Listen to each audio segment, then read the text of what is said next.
Look at what is happening to the youths today. When I was coming, I said, look at Charlie Boy. Charles Oputa, we call him Charlie Boy, area father. He's over 65. I hope we are aware. He's over 60 years. Yes. But Charlie Boy is now telling us that Mumu don't do. It's a collective shame on all of us. That somebody of that age is the one telling us that Mumu don't do. Someone of his generation is telling the youths, and Mumu don't do. You see, why this is important is that we can't underrate it. I'm an Ibibio person. I come from the South. I have that identity. You can't deny it. We can't deny it. But I'm saying that that identity shouldn't impede the struggle for liberation of Nigeria. But currently, it is impeding it. If you call for a protest tomorrow, people will begin to look at who is calling it. We have seen this from experience.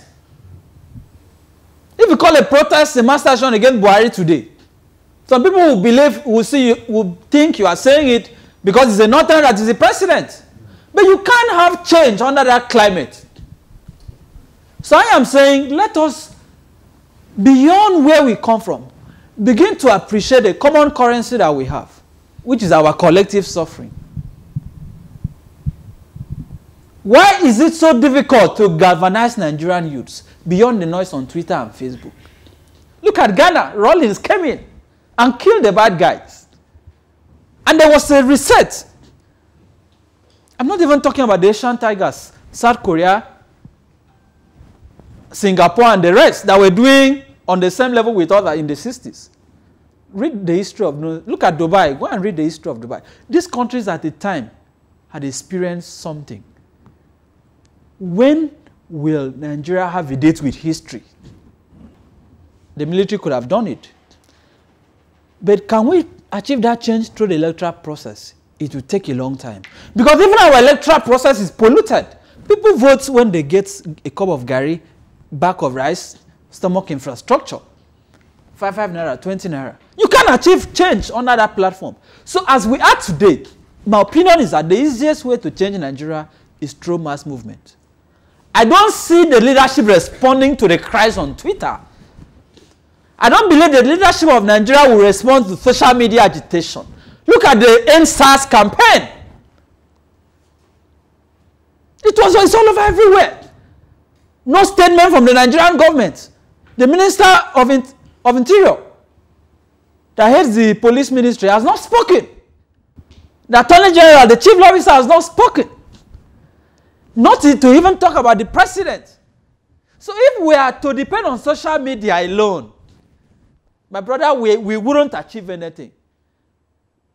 But if Lagos is becoming dirty because Ambode feels that since we import things, we import the goods we consume, why can't we also import people to dispose the West? You see the scandal of a nation.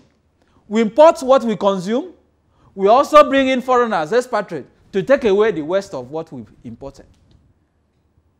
They fell and they had to use Nigerians to do it. If tomorrow those of us who are in Lagos march to the Lagos house and say we are not leaving Lagos State Government House until Governor Ambode takes action, let the Commissioner of Police come with all the policemen in Lagos State. Let the Navy, let the military come. We are not leaving. Ambode will respond. But you see, we have been talking about West in Lagos on social media. Nothing drastic has happened. So my brother, I am saying that the youth needs to mobilize. Malcolm X was not a saint. He had his dark side too. Go and read it. Even Martin Luther King. So if we are expecting one clean, 100% incorruptible Jesus Christ to come and liberate Nigerian youth, it will never happen. What the lethargy, what I am seeing is that maybe the Mohamed Bouazizi, I don't know if I pronounced that correctly, the Tunisian vendor who set himself ablaze in December 2010 and brought about the overthrow of dictators. Maybe that is what will happen in Nigeria from the unexpected revolution. But if we are not dreaming, it means we have to build on the structure that we have. I mean, look at what is happening in Togo, where people will say they've had a dictatorship for 50 years. In Togo today, every day, as I'm talking, youths are protesting in Togo. AK-47 is killing people, they are still marching. The dictatorship is being held hostage by the youths. Look at Hong Kong, that is being held by China under captivity. It is university students that are leading revolution. They went to contest for a legislative council election, insisting on the independence of Hong Kong. They won the election, they were denied. But that has now led to an agitation in Hong Kong. Very young people. Why is it so difficult?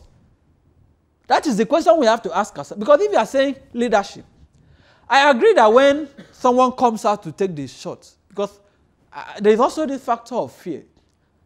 Before now, I was mentioning the protests I led in my state, the first time in the history of my state, that you have people going on the street to protest against the government. And the state was basically held to a standstill. Of course, people came out to follow me, but not as I would have expected. The Occupy Nigeria was the first movement in my lifetime that I saw Nigerians devoid of ethnicity coming out to speak about what? Fuel scarcity. There is fuel scarcity under Buhari. What has changed? It should worry us. It should disturb us. We should be angry about it. So I am saying that, yes, we need role models, but people need to rise up.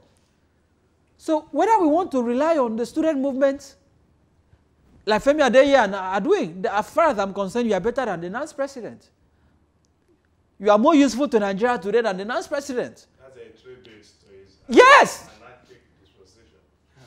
No, because he's more useful than the non-president. I agree. So let us, within our own, where we find ourselves, whether in the legal profession, for those of us who are lawyers, begin to do the undoable. Whether in the media, look at what Showore is doing. So he's a rascal, is this. If you take away Showore, God forbid, from the Nigerian space, it would have meant you would have, to a large extent, killed the conscience of the Nigerian media. Because we need somebody to do something that would be disruptive. Only mass disruption can change Nigeria. So as we approach 2019, as I end, because we can't say this and isolate politics, we must look beyond the arguments of APC and PDP. If you look at it, though he's part of the establishment, Donald Duke said there are no political parties in Nigeria, there are just political platforms. But that is the truth. Tell me the difference between APC and PDP. They are decamping every day. I read that 10 members of the Kogi Senate Assembly are decamping from PDP to APC. What are they seeing in APC? So when you look at it really, let us stop this nonsense. I'm pro-PDP, I'm pro-APC. That 2019, it may, I don't know, I don't want to be pessimistic. I don't know if we'll be able to have that change in 2019, but let us lay a foundation that will look beyond the Buhari's generation, the Atiko's generation. Those people do not hold the key to the future of Nigeria. We are the future. We are not the leaders of tomorrow. Tomorrow is already here. We have been waiting for tomorrow. It may never come. This is our tomorrow. So the time for us to start the movement, the time for us to start the agitation is not the next 1 minute. It is now. Thank you. Yeah, I wanted to Segun O'Law and his birthday mate, Femi Emmanuel. Because this is like the second or third time Segun is doing this.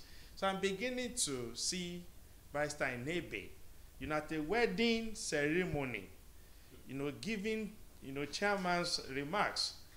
And he's talking about the state of the nation as against the Epicurean attitude, also known as Owambe. So I think we need to get to that level. But Barrister Inibehe, before I give our comrade Ayodele the platform, pen is mightier than sword. Do you still believe in that statement? The pen is mighty. The sword is also mighty. We don't need to use the sword to do what we can do with pen. But if pen refuses to achieve what sword should do, let us use sword. Where we have found ourselves as a nation, we cannot just sit down and begin to write. Most of us here are writers. We've used writing to achieve a lot. But beyond writing, something revolutionary has to happen. Whether it to be bloody, whether it to be bloodless, there has to be a revolution. So, I refuse to answer that question the way you want me to. But I have given you my own answer. If you can't do it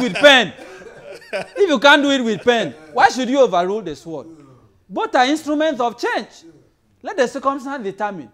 It was Martin Luther who said, it is the oppressor that determines the instruments that the oppressed use to fight.